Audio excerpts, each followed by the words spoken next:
चलो बच्चों, आज हम समास के अंतर्गत जो अगले भेद हैं हमारे द्वंद्व और द्विगु समास, उसे पढ़ लेते हैं। अव्ययभाव समास हम कल कर चुके थे, समास के बारे में हम जान चुके हैं कि समास किसे कहते हैं। ठीक है, चलिए तो द्वंद्व समास हम पढ़ लेते हैं।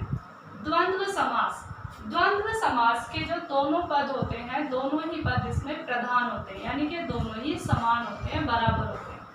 ठीक है, जब हम इसका विग्रह करते हैं, यानी कि जब हम इसमें विग्रह करते हैं समास के अंदर, तो इसमें और या इस तरह के चिन्ह आ जाते हैं बीच में।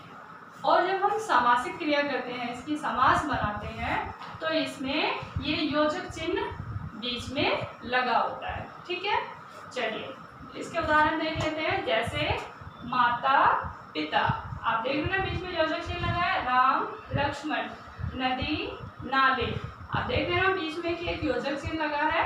चलिए, तो जब हम इसका विग्रह करेंगे, जब इस शब्द का हम विग्रह करेंगे, इस समास का समास विग्रह करेंगे, तो क्या होगा? माता और पिता, राम और लक्ष्मण, नदी और नाले, राम सीता, राम और सीता। ठीक है, इस तरह से हमारा द्वंद्व समास होगा। चलिए तो द्विगु समास पढ़ते हैं आगे। द्विगु समास के अंतर्गत क्या होता है? द्विगु समास का जो पहला पद होता है, जो पूर्व पद होता है, वो संख्यावाचक विशेषण होता है, यानी कि उसमें संख्या होती है और एक वह विशेषण की तरह कार्य करता है। ठीक है, द्विगु समास में जब विग्रह करते हैं तो आता है जैसे कि 3 प्रहरों का समूह या 4 रास्तों का समूह, यानी कि समूह का बोध कराता है पूरा पद हमें इसमें। ठीक है, इसके उदाहरण देखते हैं हम। जैसे पंचरात्र, ठीक है, इसका विग्रह क्या होगा? आप देख रहे हैं शुरू में पंच यानी कि 5 संख्या आ गई है, विशेषण का कार्य कर रहा है, तो इसका विग्रह होगा 5 रातों का समूह। यहाँ पे आप देख रहे हैं चौराहा, 4 रास्तों का समूह, दोपहर, 2 पहरों का समूह, नवरात्र, 9 रातों का समूह, शताब्दी, 100 वर्षों का समूह। ठीक है, तो द्विगु समास में जो पहला पद होता है वो संख्यावाची होता है और साथ ही साथ किसका कार्य करता है? विशेषण का कार्य करता है।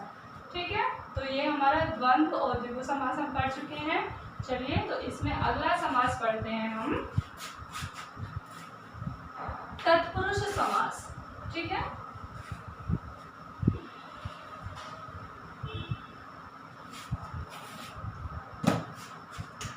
नंबर 4, तत्पुरुष समास।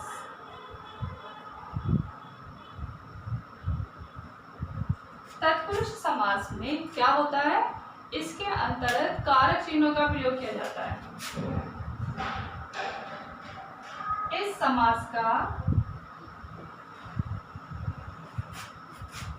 उत्तर पद प्रधान होता है, उत्तर पद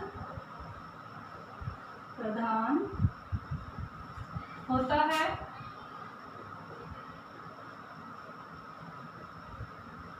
तथा इसमें कारक चिन्हों का, कारक चिन्ह जैसे का, के, की, में, पे, पर, ठीक है, इनका लोप हो जाता है, यानी कि ये गायब हो जाते हैं जब हम इसमें समास करते हैं, लोप हो जाता है। जैसे अब आप देखेंगे इसमें, जैसे वनवासी, वनवासी, तो जब हम इसका विग्रह करेंगे ये होगा हमारा वन में वास करने वाला, वन में वास करने वाला। ठीक है, तो हम क्या देख रहे हैं इसमें? यहाँ पे कारक चिन्हों का लोप हो गया इसमें। ठीक है, जैसे ऋषि कन्या, ऋषि की कन्या। ठीक है, जैसे चोर भर, चोर से भय। ठीक है, ये हमारा क्या है, ये हमारा तत्पुरुष समास है। ठीक, चलिए अगला समास करते हैं। समास नंबर 5, कर्मधारय समास। कर्मधारय समास, इस समास में जो हमारा पूर्व पद होता है, इस समास में जो पूर्व पद होता है, जो पहला पद होता है, वह विशेषण होता है। पूर्व पद विशेषण तथा उत्तर पद विशेष्य होता है। उत्तर पद क्या होता है इसमें हमारा, विशेष्य। विशेष्य आप समझते हैं ना, किसे कहते हैं, जिन शब्दों की विशेषता बताई जाती है उन्हें विशेष्य कहते हैं। ठीक है, विशेष्य होते हैं। जैसे अब हम इसका उदाहरण देखेंगे। जैसे, क्योंकि उदाहरण से ही हमें चीजें क्लियर होती हैं कि क्या करना है। ठीक है, एग्जाम्पल देखेंगे हम इसका। जैसे नील कमल, नील कमल, नील ये क्या है, विशेषण है, नीला रंग है ना, रंग विशेषता बताता है ना। कमल, कमल क्या है, फूल होगा, यानी कि जो नीला रंग है ये इस कमल की विशेषता बता रहा है। तो इसका विग्रह होगा नीला है जो कमल, नीला है जो कमल। ठीक है, जैसे काली मिर्च, काली मिर्च, काली है जो मिर्च, काली है जो मिर्च। ठीक है, जैसे महामुनि, महान है जो मुनि, महान है जो मुनि। ठीक है, तो ये क्या हो गया हमारा, ये होगा हमारा कर्मधारय समास। कर्मधारय समास में क्या होता है, पहला पद विशेषण होता है और दूसरा पद विशेष्य होता है, यानी कि जो पहला शब्द होता है वो दूसरे शब्द की विशेषता को बताता है। ठीक है, 5 हमारे यहाँ समास होते हैं। एक समास हमारा बचता है, जो हमारा अंतिम समास है, वो है हमारा बहुव्रीहि समास। फिर आज ये चैप्टर हमारा क्या हो जाएगा, कंप्लीट हो जाएगा। आज ये हमारा पार्ट समाप्त हो जाएगा। ठीक है, चलिए अगला जो समास है हमारा, समास नंबर 6, ये है हमारा बहुव्रीहि समास। अब बहुव्रीहि समास में क्या होता है, इसमें कोई भी पद प्रधान नहीं होता। ठीक है, इस समास में कोई भी पद, 2 पद होते हैं समास के अंतर्गत, कोई सा भी पद बहुव्रीहि समास में क्या नहीं होता है, प्रधान नहीं होता है। ठीक है, इस समास में कोई भी पद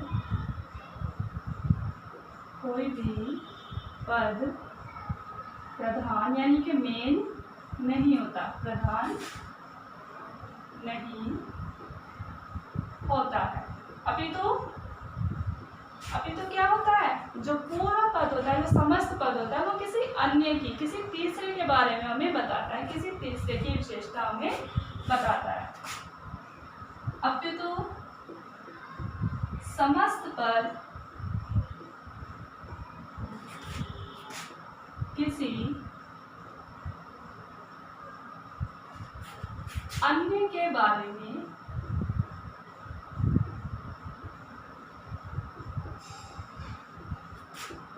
बताता है। ठीक है, अब इस उदाहरण देखेंगे हम। जैसे, ठीक है, उदाहरण देखेंगे। जैसे पीतांबर, पीतांबर वैसे तो पीला है अंबर, ठीक है, कर्मधारय समास भी होता है, लेकिन पीतांबर जो है किसी तीसरे की विशेषता बताता है। इसका विग्रह करेंगे जब हम, तब पता चलेगा। पीले हैं वस्त्र जिसके, या पीला है अंबर जिनका, अंबर कहते हैं वस्त्र को। जिनका किसका होता है? पीले वस्त्र कौन धारण करते हैं? श्री कृष्ण करते हैं ना, अर्थात श्री कृष्ण। ठीक, जैसे नीलकंठ, नीला है कंठ जिनका, किसे कहते हैं? नीलकंठ, भगवान शिव को कहते हैं ना। नीला है कंठ जिनका या जिसका, ठीक है। तो ये जो नीलकंठ है भगवान शिव की विशेषता को बताता है। ठीक, जैसे दशानन, दश है आनन जिसके, यानी कि 10 हैं आनन। आनन कहते हैं मुख को, मुख को, ठीक है। आनन जिसके, तो 10 मुख किसके थे?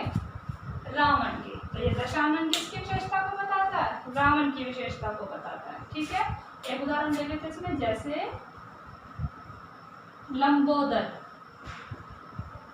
लंबोदर किसे कहते हैं? भगवान गणेश को कहते हैं। ठीक है, लंबा है उदर जिनका, लंबा है उदर जिनका, अर्थात भगवान श्री गणेश। ठीक, तो ये जो शब्द है ये किसकी, किसी तीसरे की विशेषता को बता रहे हैं, इसलिए क्या है? ये हमारा बहुव्रीहि समास है। कल हम अपना नेक्स्ट चैप्टर पढ़ेंगे, आप इसका अभ्यास जरूर करेंगे, इसको याद करेंगे। ठीक है, चलिए।